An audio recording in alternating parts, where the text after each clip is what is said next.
नमस्कार दोस्तों, आज मैं आप सभी को मार्गशीर्ष मास में सुने जाने वाली भगवान श्री कृष्ण की कथा सुनाने जा रही हूँ।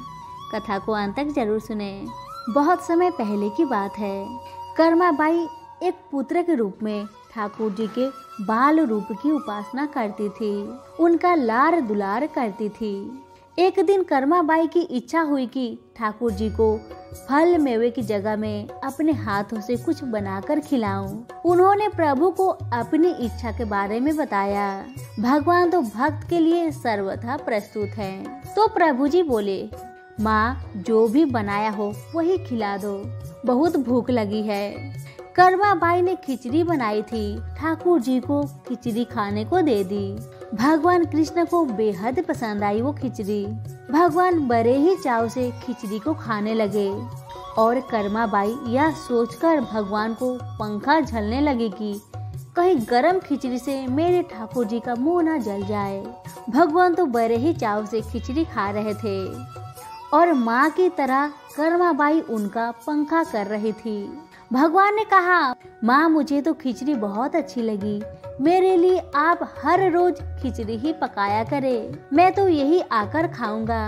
अब तो कर्माबाई भगवान को हर रोज खिचड़ी का भोग लगाने लगी। कर्माबाई रोज सुबह उठती और सबसे पहले खिचड़ी बनाती, बाकी सब कुछ बाद में करती थी। भगवान भी सुबह सवेरे दौड़े दौड़े आते और कहते, माँ जल्दी से मेरी प्रिय खिचड़ी लाओ। खिचड़ी खाने का यह क्रम रोज का हो गया। भगवान सुबह सुबह आते, भोग लगाते और फिर चले जाते।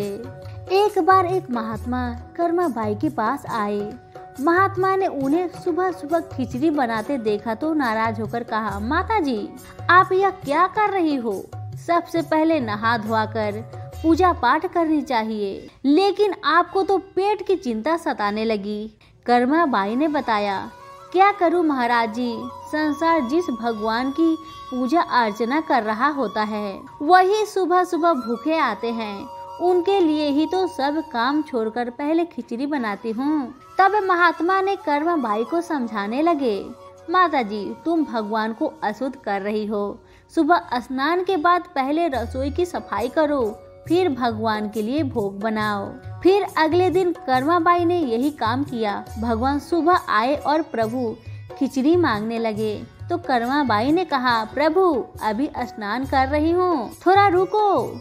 थोड़ी देर बाद भगवान ने फिर आवाज लगाई, जल्दी करो माँ, मेरे मंदिर के पट खुल जाएंगे माँ, मुझे जाना है माँ। कर्माबाई फिर बोली, मैं अभी रसोई साफ कर रही हूँ। भगवान सोचने लगे कि आज मेरी माँ को क्या हो गया है, ऐसे तो पहले कभी नहीं हुआ। फिर जब कर्माबाई ने खिचड़ी परोसी तब भगवान ने झटपट जल्दी जल्दी खिचड़ी खाई, मगर आज खिचड़ी में वो स्वाद नहीं था। भगवान जल्दी से खिचड़ी खाकर और बिना पानी पिए मंदिर में पहुँच गए। मंदिर के बाहर उस महात्मा को देखकर भगवान सब कुछ समझ चुके थे। ठाकुर जी के मंदिर के पुजारी ने जैसे ही मंदिर के पट खोले तो देखा भगवान के मुख पर खिचड़ी लगी हुई है। तब पुजारी बोले, हे प्रभु यह खिचड़ी आपके मुख पर कैसे लग गई है? प्रभु ने बताया, पुजारी जी मैं रोज मेरी कर्माबाई के घर पर खिचड़ी खाकर आता हूँ। आप माँ कर्माबाई जी के घर जाओ और जो महात्मा उनके यहाँ ठहरे हुए हैं उनको समझाओ, उसने मेरी माँ को गलत पट्टी पढ़ाई है। पुजारी जी ने महात्मा जी से जाकर सारी बात कही। भगवान भाव के भूखे हैं। यह सुनकर महात्मा जी घबरा गए और तुरंत कर्माबाई के पास जाकर कहा, माता जी माफ करो, ये नियम धर्म तो हम संतों के लिए है।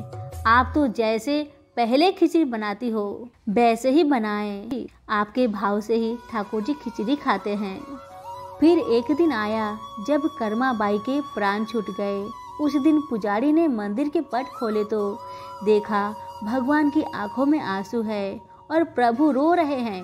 पुजारी जी ने पूछा तो भगवान ने बताया, पुजारी जी आज मेरी माँ कर्माबाई इस लोक को छोड़कर मेरे निज लोक को विदा हो गई।